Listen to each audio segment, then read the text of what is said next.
नमस्कार विद्यार्थी व पालक मित्रांनो, मी ऋषिकेश कुलकर्णी आपल्या सर्वांचं व्हायब्रंट ऍडमिशन गायडन्स या आपल्या युट्यूब चॅनलमध्ये स्वागत करतो। केरळ राज्याचे रजिस्ट्रेशन सुरू झालेले आहे हे प्रत्येक विद्यार्थी आणि पालकांनी ऐकलंच असेल। एक्झॅक्टली हे रजिस्ट्रेशन कशा पद्धतीने असतात, रजिस्ट्रेशन करण्यासाठी काय करावं लागेल, केरळ राज्यामध्ये जर आपल्याला एमबीबीएस साठी ऍडमिशन घ्यायचं असेल तर साधारणतः कॉलेजेस किती आहेत, त्यांचा गेल्या वर्षीचा कट ऑफ काय होता, अशा अनेक गोष्टी विद्यार्थी आणि पालकांना माहित असणं गरजेचं आहे। एक्झॅक्टली महत्त्वाच्या डेट्स काय आहेत हे सर्व आपण या व्हिडिओच्या माध्यमातून पाहणार आहोत। मित्रांनो, दरवर्षी केरळ राज्याचं हे जे ओपन स्टेट आहे, ओपन स्टेट म्हणजे काय मित्रांनो, तर नॉन केरलाइट विद्यार्थी म्हणजे केरळच्या बाहेरचे विद्यार्थी ज्यांचं डोमेसाईल नाही आहे, डोमेसाईल नसलेले विद्यार्थी केरळचे, असे अनेक विद्यार्थी केरळमध्ये 15% कोट्यामधून आपण तिथे ऍडमिशन प्रायव्हेट कॉलेजला घेऊ शकतो। म्हणजे आता आपण महाराष्ट्रातले विद्यार्थी आहेत तर आपण केरळमध्ये जाऊ शकतो का ऍडमिशन प्रोसेससाठी? 100% जाऊ शकतो। केरळ ही ओपन स्टेट आहे। ज्या पद्धतीने आता कर्नाटक राज्याचे विद्यार्थ्यांनी फॉर्म भरलेले आहेत त्याच पद्धतीने आता केरळातले फॉर्म सुरू झालेले आहेत। तर विद्यार्थ्यांना जर पुढे नीटच्या एक्झाम नंतर जर केरळमध्ये एमबीबीएस साठी ऍडमिशन घ्यायचं असेल तर अशा विद्यार्थ्यांना त्या राज्याचं रजिस्ट्रेशन करणं कंपल्सरी असतं। मग हे रजिस्ट्रेशन आता सुरू झालेले आहेत। याच्या डेट्स काय आहेत हे तुम्हाला मी सर्व या व्हिडिओच्या माध्यमातून सांगणार आहे। आता इथे पहा, त्याचं पूर्ण इन्फॉर्मेशन ब्राउझर आलेलं आहे, मी तुम्हाला ते शेअर करतो। आपलं टेलिग्राम चॅनल आहे व्हायब्रंट ऍडमिशन गायडन्स, त्याची लिंक मी व्हिडिओच्या डिस्क्रिप्शन बॉक्स मध्ये देतो। सर्वांनी आपलं टेलिग्राम चॅनल जॉईन करायचं आहे, कारण की सर्व महत्त्वाचे अपडेट्स आपल्या टेलिग्राम चॅनलवरती येत असतात। आता बघा इथं डेट काय महत्त्वाची, तर 27 मार्चला सुरू झालेला फॉर्म आहे। 27 मार्च 2024 ला फॉर्म सुरू झालेला आहे आणि लास्ट डेट ऑफ सबमिशन आहे 17 एप्रिलच्या 5 वाजेपर्यंत।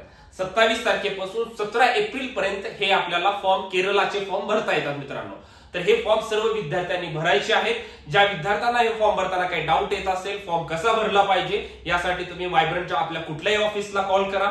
लातूर, बीड, बारामती, संभाजीनगर, बीड, बारामती, पुणे अशा प्रत्येक ठिकाणी, नांदेड अशा प्रत्येक ठिकाणी आपलं ऑफिस सुरू आहे। तुम्ही तिथे जाऊन फॉर्म भरू शकता किंवा घर बसल्या ठिकाणी ऑनलाईन आमच्या टीम कडून तुम्हाला फॉर्म भरून दिला जाईल। तर आता याच्यानंतर आपण बघूया, आता हे तर तुम्हाला डेट्स महत्त्वाच्या समजल्या आहेत।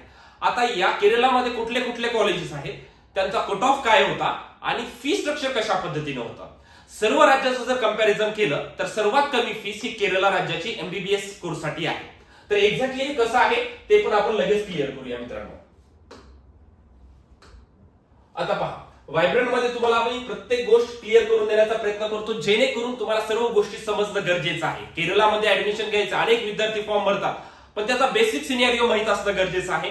साधारणतः कॉलेज किती आहे आणि कट ऑफ कशा पद्धतीने क्लोज होतो हे देखील तेवढंच समजणं गरजेचं आहे मित्रांनो। साधारणतः टोटल इथे तुमच्या समोर कॉलेजेसची लिस्ट आहे,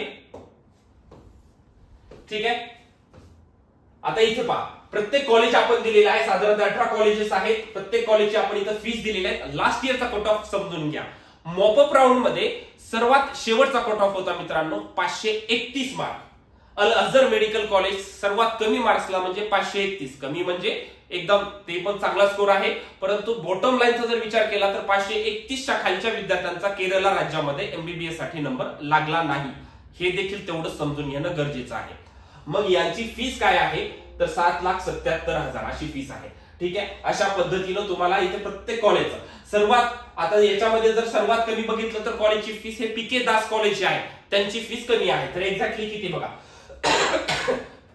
पीके दास जे कॉलेज आहे 551 मार्क्सला क्लोज झालेलं आहे, 7,05,805 एवढी कॉलेजची फीस आहे, ठीक आहे। सर्व कॉलेजची फीस 7 लाखच्या रेंज मध्ये आहे, 7 ते 8 लाखच्या मध्ये कॉलेजेसच्या फीस आहे।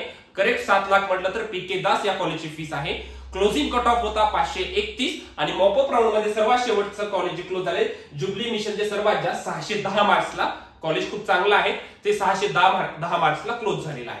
तर अशा पद्धतीने हे कॉलेजचे कट ऑफ, त्यांचं इथे मी ऑल इंडिया रँक सुद्धा दिलेला आहे, त्या विद्यार्थ्यांचा ऑल इंडिया रँक काय होता, हे नीटचा स्कोर आणि प्रत्येक कॉलेजची फीस, ही पीडीएफ देखील मी तुम्हाला टेलिग्राम चॅनल मध्ये देतो, तुम्ही क्लिअरली पाहायचं आहे। आणि फॉर्म भरायला आता सुरुवात झालेली मित्रांनो। आता महत्वाचं एक विद्यार्थ्यांचं म्हणणं असं येते की सर या राज्याचा फॉर्म भरायचं म्हणजे आम्हाला एक्झाम द्यावी लागते का?